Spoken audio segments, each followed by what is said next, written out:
Chapter 10. Case Studies. Making it Real.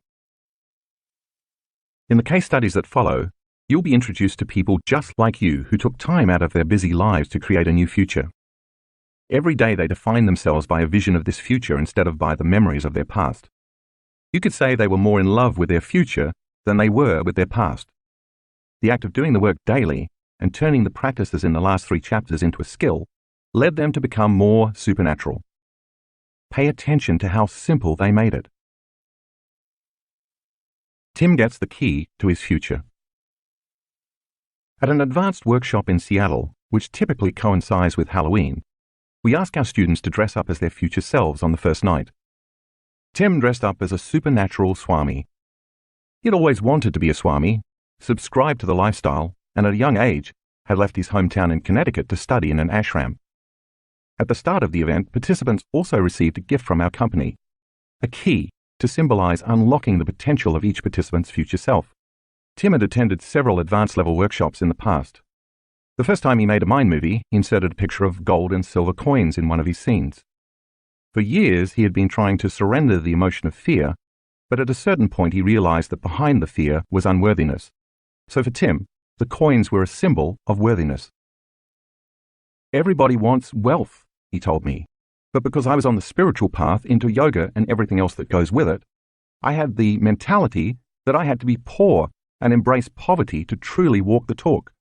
So instead of the gold and silver coins merely representing wealth, they represented being worthy to receive. For Tim's Seattle mind movie, he added more images to evolve his vision. As another symbol for worthiness, Tim used a Chinese character that meant wealth, but because he never desired money, below the symbol he placed the word affluence. He preferred affluence because when he looked up the word's definition, he found that its Latin root meant to flow toward. Wouldn't it be great, he thought, if everything I wanted flowed toward me? Although Tim is very analytical, after continuously watching his mind movie in tandem with the kaleidoscope, he found he could quickly bypass the analytical mind and get into the subconscious mind, the operating system, to program his future. During the workshop, when it came time to dimensionalize a scene in his mind movie, he had a profound experience. He started to feel joy and then a wildly enthusiastic love for life, almost like a burning sensation in his heart. He said he felt as if he could set the world on fire. Then during the meditation, I told the students it was time to open up and receive, and that's when Tim says energy began to enter his body. I don't know where it came from, he told me, but it was like someone had turned on a spigot. I shot straight up. The energy came in through the top of my head and then moved out through my hands. My palms were face down, yet without conscious control, the energy caused them to lift and turn over. I lost track of time and space and had no idea where I was. But for the rest of the meditation, I was in an ecstatic, exalted state. I knew somehow that everything was going to be different and that I was no longer the same person. When the energy downloaded into Tim, he believed it was carrying a message of worthiness because he was never the same afterward. I'm convinced that the new information that came into my body rewrote my DNA, erasing the old self, because that part of my personality is now gone, he says. When Tim got home to Phoenix, where he owned and operated a futon shop, he returned to business as usual on Monday morning. On Thursday, a woman who had purchased a futon from him several years earlier came into his shop. Since the day she purchased the futon, they had formed a friendship, and every few weeks she would stop by to chat. She was now retired and came into the shop to tell Tim she had just finished making out her will. She wanted Tim to be her executor. Tim felt honored, and he thanked her. "Here it is," she said, placing it on the counter along with a key. "Read it." Tim began scanning the document to discover that not only was he the executor, she was also bequeathing him $110,000 worth of gold and silver coins. The key she placed on the counter was the key to her safe deposit box, where she kept the coins, which of course matched the picture in Tim's mind movie. In an instant, Tim remembered the similar key to his future he had received at the advanced workshop in Seattle. Now that's being worth it. Sarah can't touch the ground. On Labor Day 2016, Sarah severely injured her back attempting to prevent a 5-ton boat from crashing into a dock. For 7 weeks, she was in agony, and she endured physical therapy, took a cocktail of medications, and made countless visits to the chiropractor. After nothing else helped, her doctors scheduled Sarah for surgery, but first she decided to attend an advanced workshop in Cancun. Because of how much pain Sarah was in, her son suggested she bring a wheelchair. She decided not to, and when she arrived at the hotel, she collapsed on the floor in pain. Later, when she got into the pool on a float, she had severe spasms when she attempted to get out. Sarah was not new to my work, so she came to Cancun with her meditation cushion and her mind movie.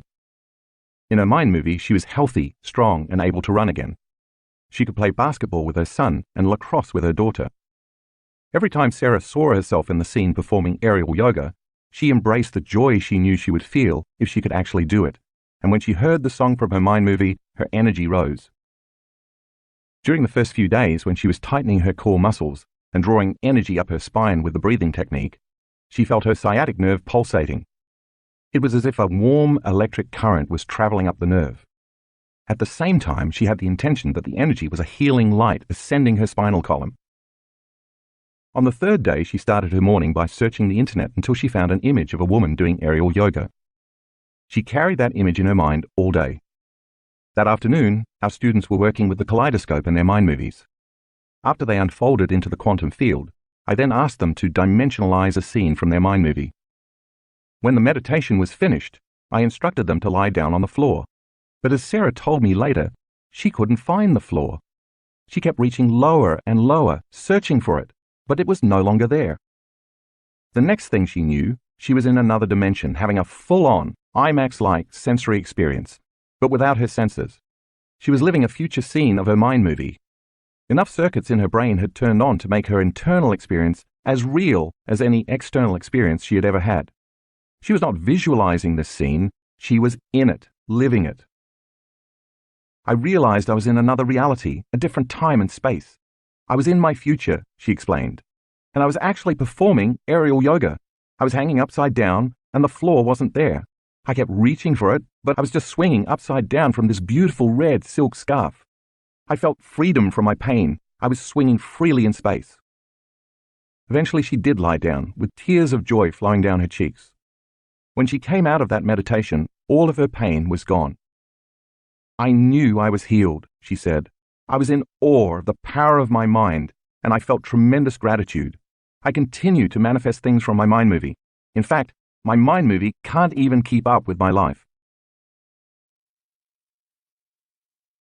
Terry walks into a new future. In September 2016, while practicing her walking meditation along Australia's beautiful Sunshine Coast, Terry had a profound experience.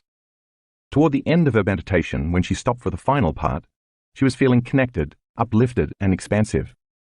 As she followed my instructions, she opened herself up to the field with the intention of being worthy of her future life.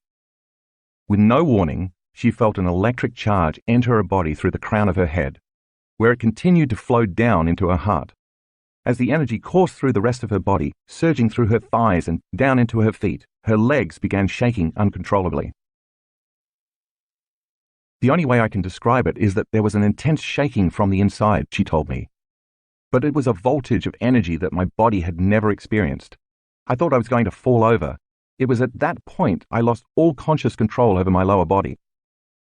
She burst into uncontrollable tears, and with that release, her mind and body also began to let go.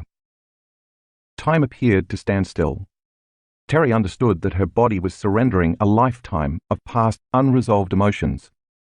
As the surge of electricity continued to move through her, she felt huge amounts of dense, dark matter falling away from her body.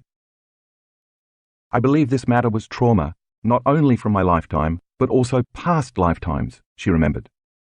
It included the trauma of my father nearly dying from a suicide attempt when I was 8, which has cast a shadow over my life by preventing me from allowing myself to receive unconditional love. She felt all her limiting beliefs, many of which she had acquired through deep emotional conditioning and the unconscious beliefs of others, simply dissolve. Everything that was not in alignment with who I really am just fell away, Terry said. I experienced true liberation, something my soul has been yearning for a very long time. I knew in that moment that my soul had guided me to that very beach, at that very moment, with all these people to do this important work. She fell to her knees, an overwhelming amount of love flowing through her. Kneeling in the sand, humbled by this power, she saw that every choice she had made up to that point was necessary for her to arrive at this poignant moment. In that instant, she observed who she had been for the last year, consistently choosing to do the meditations every day, all the while falling in love with herself. She knew that her future self in that moment was calling her past self to have this experience of profound love. When Terry came back to the three-dimensional reality of her senses, she felt an overwhelming sense of peace and oneness with everything around her. She reported a deep reconnection to her physical, mental, emotional, and spiritual self, and said she felt more like herself than she had in a very long time. This experience reminded me that I am, as we all are, an aspect of divine energy, she said, and that I am worthy of receiving it.